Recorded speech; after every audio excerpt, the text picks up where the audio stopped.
بسم الله الرحمن الرحيم. اهلا بيكم في قناة صواريخ جمال. والنهاردة هنتكلم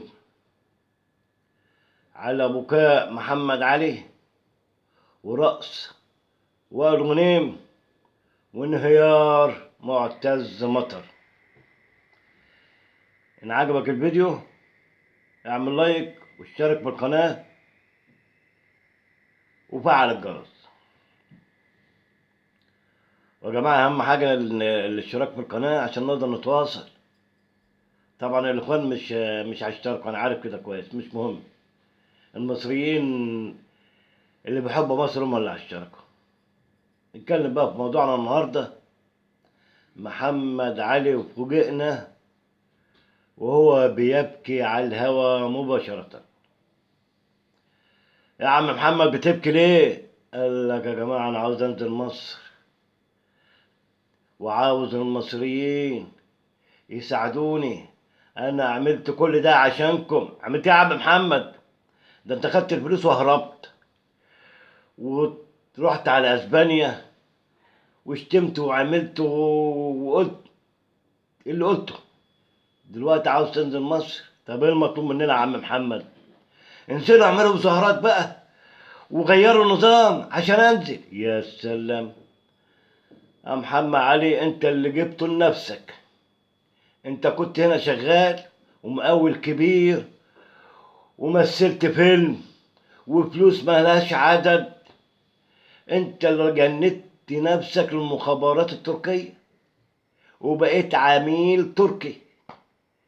دلوقتي عاوز الشعب يعمل مظاهرات ويشيل النظام عشان حضرتك ترجع. ان شاء الله ما رجعت انت هترجع السجن.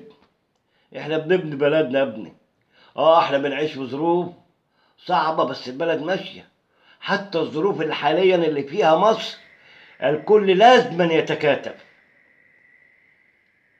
الشعب المصري كله لازم يتكاتف في الظروف اللي بنعيشها دلوقتي. فيا محمد علي انت اللي جبت لنفسك. نيجي لاخونا بقى وائل غنيم. والله وائل غنيم ده هو ايه، مخه خلاص ضرب والراجل اتجنن برضه. على الهوا مباشرة عامل فيديو قاعد يرقص ولا يا ماما انا جايلك خلاص في شهر يناير، خلاص الثورة هتقوم وانا جايلك يا ماما.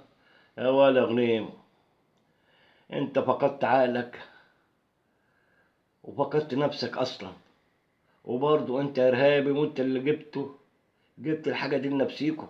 الله يخرب بيوتكم. المصيبة الكبرى بقى في معتز مطر. رغم اللي بيقولوا معتز مطر بس صدقوني انا صعب عليا وهو منهار. إيه يا معتز؟ قال لك في جنود تراكوة ماتوا في ليبيا انضربوا.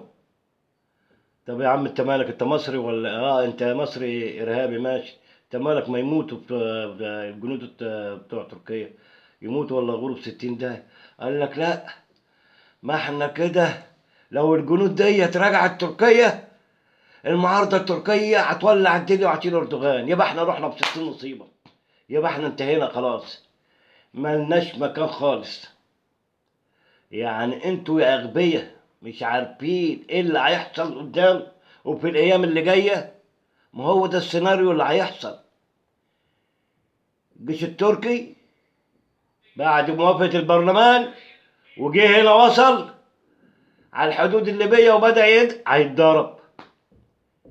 الجيش المصري الجيش مش هيجري ورا الكلام اللي انتوا بتقولوه. الجيش المصري اتحرك؟ لا الجيش المصري اكبر من كده. ولا الجيش المصري يتحرك ولا الكلام من ده.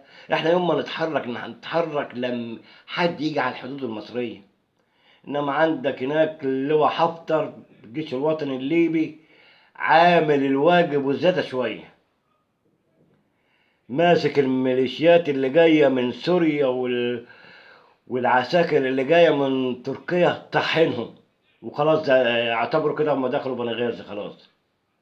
فانتوا لازما يا مجموعه الارهاب والعملاء اللي شغالين في تركيا وقطر لازم تعرفوا السيناريو ده، ان انتوا مش هترجعوا مصر عشان انتوا حاربتوا مصر وشتمتوا مصر وقلتوا